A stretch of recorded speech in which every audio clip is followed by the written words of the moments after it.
Welcome back to DF freaking W. I am remaking Session 2's recap right now, the one that you're listening to. However, the next one that gets posted might end up being Session 8. As of recording, we are going to be playing Session 8 very, very soon. So if Session 8 does end up coming out after this one, don't pay it any mind for the time being. I'm still in the process of re-recording all of the old ones, yada yada yada. You know the drill. Anywho, housekeeping out of the way, let's talk about Session 2. So Session 2 starts out basically where Session 1 left off. The party is all traveling off to Ettenheim right now, and Josephina finally gets over her vicious hangover that she had at the end of Session 1, and she sees Rover and Fizz, like, I don't know, cuddling and being gay together, and she starts, like, cussing them out and telling them to kill themselves. But the party does get to Ettenheim, and they find out that there is a parade happening there. So there's much higher security going on than there usually might be. We basically have to go through, like, fantasy TSA. Everyone else, like, goes through the normal procedures and whatnot, but one of the guards, as Azrael gets there, whispers something to him and then pretends to pat him down instead of actually doing it. Faye's party arrives at, like, the same time that we did, more or less, despite Novis's attempts to sabotage them and keep them from progressing forward. And Novis sees them and then proceeds to just cause a comical chain reaction that results in Themerus getting arrested. But we get into Ettenheim, and there's a little stable boy there, and his name is Sora. And he takes all of the pets off of us, while the rest of us go head into Ettenheim and start exploring. Azrael, Novis, and Ela all go to explore a store called Junk. Nothing note really happens in here, except for the fact that they meet a man that we're going to be seeing quite frequently, who is named Hanamidi. While this is going on, Rover, Fizz, Josephina, and Lyraver all go to the nearby bakery and encounter Lick Spigot. Her real name is Etude, but her shitty boss made her adopt this strange name to apparently be more marketable or something. But while they're talking to Etude, they learn that today is King Day, which is a day meant to celebrate the day that the King of Ettenheim, King Heimer, revealed his face to the population, and tomorrow is supposed to be the masquerade ball to help his daughter, Princess Et, find a suitor. A male suitor. They're forcing her into a straight romance.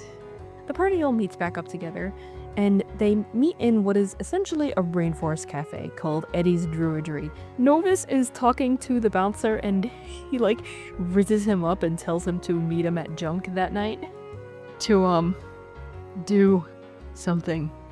Inside of the cafe are, like, a bunch of animals, actually. They're all hanging out and, like, eating inside of this cafe. Literally, Desire and Puppy are in there. They're, like, having a date or something. Everyone sits down and whatnot, and Novis notices a bunch of knights that are in this cafe, all of whom are wearing a bunch of mismatched pieces of clothing and also seem to have an odd keyhole-shaped marking on them. The owner of the bar, a satyr named Eddie, comes over and tells us that nobody actually really likes King Day. Mainly it's because he kind of, like, completely fucked with the working class here. Eddie has a much more positive view of Heimer's wife, Queen Ima. And he also says that he might try to get us some invites to the masquerade. So the party all ends up leaving and going outside to watch said parade. Et and Heimer are in a carriage together. And then Et sees Rover and she starts, like, fangirling out and gets the carriage to stop. She, like, begs Heimer to go give them invites, and Heimer, not really wanting to, goes out there and he gives the entire party invites to the masquerade. Novis, however, declares that he's not with the party, so he doesn't get one, and he's gonna have to get an invite some other way. Heimer is particularly aggressive towards Azrael and seems pretty upset that he's also going to be coming to the masquerade, but he doesn't really say anything at this point in time. So the parade continues, and Lyraver sees none other than his sister Valona in the parade. Lyraver and Novis both try to go over and greet her before realizing that she's actually running away from Lyraver. Novis tries his best to stop Lyra from going after her, but he goes off anyway. He tries to politely ask the guards to be allowed entrance into the gate that the parade had gone through, but he completely fails at this. As the doors close, Lyra gives up and instead heads back towards the party, very, very dejected. So, unable to really do much else, the party continue looking around Ettenheim. They go and get some drinks from another bar called Ye Old, where they meet Iserta, the barkeep. She's actually pretty shocked to see some new faces around here, and she reveals that she actually used to teach the princess magic, but she stopped getting paid, so she had left. She also claims that the king was normal about a month ago, and then now he's just not? Everyone's honestly pretty upset at Heimer, it seems. Josephina also gets drunk as hell here, again. She keeps on doing this, guys. I don't... After we leave Ye Old, Etude, I'm not calling her Lick Spigot, oh my god. Etude walks out and meets the party, and she's really shocked and even upset that they all have masquerade invites. Turns out she's actually upset because she was very close to Et, but, you know, she didn't get invited. Novis offers to get her some invites from Eddie, and she, quote-unquote, graciously accepts the offer. They then start talking a bit about how much, you know, Etude hates her job, and Novis offers to help kill her boss, just a lot of garbage. It's actually not that Etude tells us what her actual name is, and how she ended up being forced to use the name Lick Spigot. It's then that her boss walks out, and she's like really pissed off that Etude isn't doing her job, and then everybody starts like antagonizing Etude's boss, and they encourage Etude to quit her job and whatnot. Also, apparently Fizz dropped his photo of him and Rover making out in the bakery, and Etude has to give it back, and it's just so awful. But shenanigans inside, and Etude seeming a little murderous with maybe the potential idea that she might try killing her boss. Everyone goes to the castle, minus Novis, who is gonna be spending the night at Junk, doing things. So the party finally makes it to the castle, where Heimer greets all of us and expresses some frustration at our being late. Regardless, he shakes hands with everybody aside from Azrael, who he is still being a little bit aggressive towards. Novis finally arrives just as Heimer is explaining all of the rules to us, which are just don't go into Heimer's room and don't go into the office. That's basically it. Aside from that, we've got basically free roam of the castle. Heimer shows everybody to their rooms, but stops Azrael and asks to speak with him. Novis and Lyraver both decide to sneak around and listen in on Azrael and Heimer's conversation, make sure that Heimer doesn't try anything weird. As per usual, Heimer is, aggressive. He pulls on Azrael's mask and offers to give Azrael the answers that he's looking for, so long as he stays away from the kingdom. He doesn't seem to believe that Azrael should be in the prophecy, and that Azrael is a mistake he made long ago. Azrael, not wanting to cause any issues, agrees to this. He and Lyraver chat after this, and then they decide that they should tell the others as soon as they can. So, now we're getting to the point in this session where Novis just does not stop doing things. So, try to stay with me, because a lot is about to happen for the rest of this session, and it's really confusing. First off, Novis disguises himself as a maid, and just starts going on side quests. He first appears at Et's room, and pretends to go and check in on her. But he basically walks in on Et having, lesbian sex with the Duke of Abscondura. Her name is Aaliyah, and she is sneaking out of the window. But Et doesn't seem to have any problems with this, and she's still being all bubbly and weird, and she starts like chatting it up with Novis. She starts explaining that the Knights' quarters have become kind of scary. She sometimes hears screaming from down there, and she seems to believe that the Knights might be unionizing because they all have some sort of sash that might have some connections to Sir Pat Zorval. Also, one of the recent Knights was brought in from prison, so it doesn't feel very safe. After this, Novis sneaks into Heimer's room and just starts snooping around. The first thing he discovers is that the royal family has been adopting for quite some time, as a family portrait shows a lot of people who don't seem to be related in any sort. Also, discovered in here, Ima and Eddie are absolutely having an affair. No one seems to really care about this, and it just seems to be common knowledge at this point. In the room, there are also some odd potions, a plant, and some fruits, all of which have a diamond-shaped hole in them. One of them, which seems to be similar to a lychee, has an agia in it. Novis then proceeds to knock out a sleeping Heimer, and then fakes a threatening message from Zorgal before leaving the room. We'll now cut over to Azrael, who is sneaking around the castle with a maid named Rosa. The two of them break into Heimer's office, the only other room in here which we're not supposed to go into. Essentially, it's just like some kind of weird greenhouse in here. There's a ton of pages of drawings on the walls, some formulas, and of course, a bunch of odd plants in here. There's also tubes with like some weird purple, like oozy liquid. I don't know what that's about. There's also one specific plant in a cage here that Azriel seems to recognize. The maid goes to touch it, but Azriel quickly stops her. Rosa then starts reading the notes in here, and the two of them learn that most of the plants in this room are described as apocalyptic. 4 of them have the power to kill and resurrect people. There's some odd fruits in these notes that are supposed to be cures to the plants. Azriel steals a paper that has a fruit that he recognizes, and the two then find a room with a tree that has 6 fruits, all of which have diamond holes in them. Rosa eats one of them. So, cutting away from Azriel, we'll go to Rover, who is getting ready for bed. And, he's about to go to sleep, and then he sees a figure in the corner of his room. The figure just says, "Hey man," and then jumps out of the window.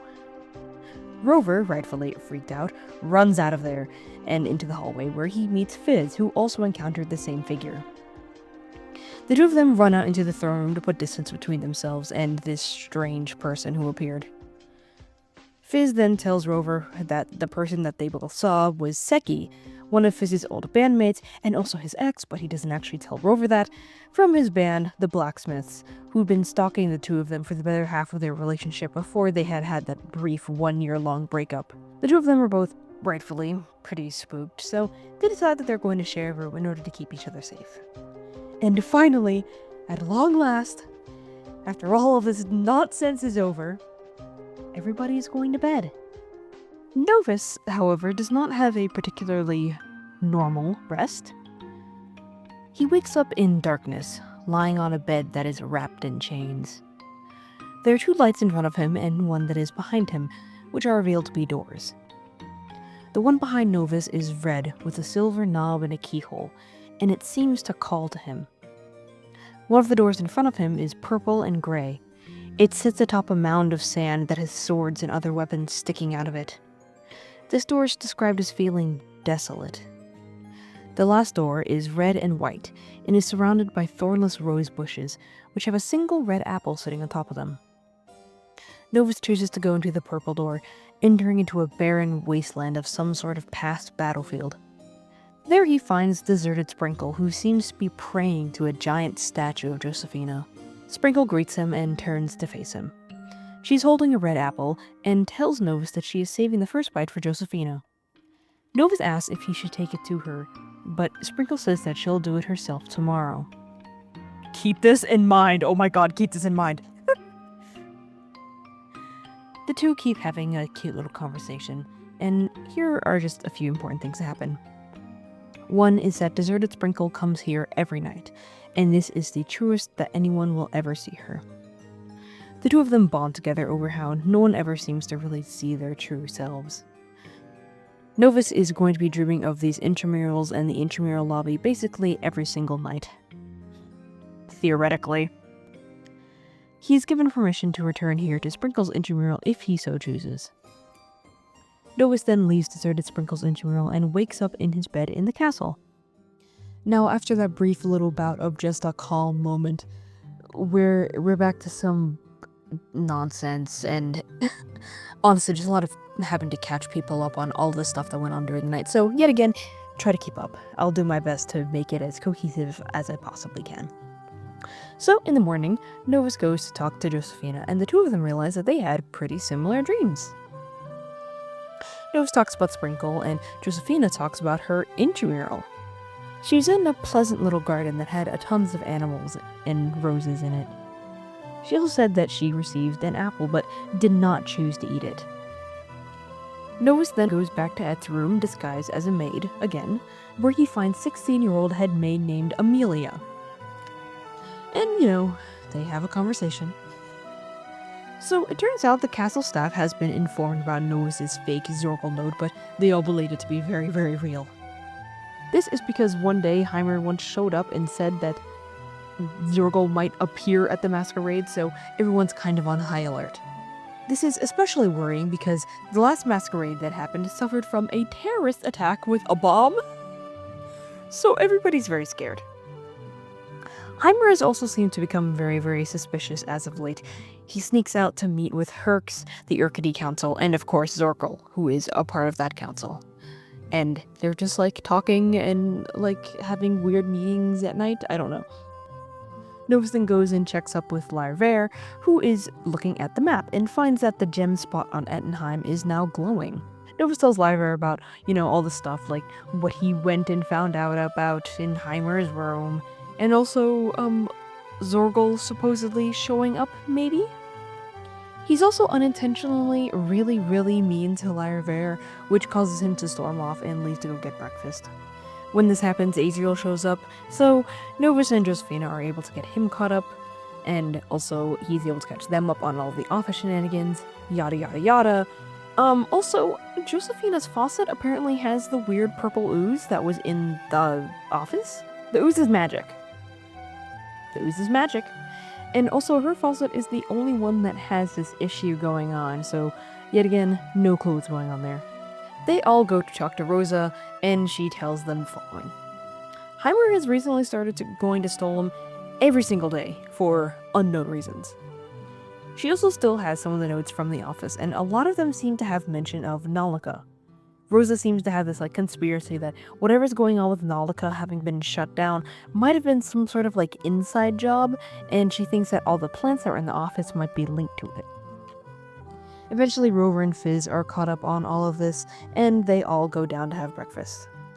Novis is too scared to confront Lyra himself at breakfast, so he starts speaking telepathically with Rover and gets him to check in on Lyra instead, which honestly is a pretty good move because Rover and Lyra are the only ones in the party who are actually kind of friends. Lyra starts ranting to Rover about all of his frustrations with Novis's antics potentially getting them into trouble and putting them in danger. While this is going on, Azriel convinces Novis to talk to Lyra himself, so he then switches his telepathy to Lyra and eventually manages to get out a real apology. So Lyra is finally brought up to speed about everything, and he also reveals that Herx was looking into Nalika, whatever that means. It's at this point that we find out that every single NPC we have met so far is in here, excluding Etude.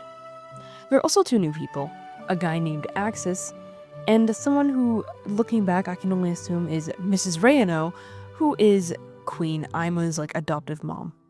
She gives us all these wooden placards that have the word repent on them. Rover then spots Faye at the breakfast and then tells Fizz that she is related to Margaret, a woman who wants to skin him alive. So they're going to be kind of on edge about that. Fizz also sees Ed here, another one of his old bandmates. Novis tries to go talk to Deliverer Sprinkle, who is here. However, she doesn't really give a proper response and instead says 19447832506. And she can't do anything but say those numbers. She says them again though in a different sequence, which is 19478322506. At this point, we meet Axis, who is an old man that Novis recognizes as being part of the Heimer family tree. Axis is also someone that Azriel had apparently seen in a place called Old Home, and he's actually friends with Sprinkle. Lyra watches as some knights, including Lona, walk into a locked room. He tries to find somebody who can let him in, but only finds Themerus, who is actually a knight now. He was jailed, tortured, and then made into a knight. Lyra offers to help him escape, but Themerus seems to have some plan of his own, and he says that he's going to try to leave during the masquerade. But finally, we come to the end of the breakfast scene with everybody filing out and going about their business, and Deliverer Sprinkle, kind of suspiciously, taking Themerus and dragging him away. And that's where session 2 ends.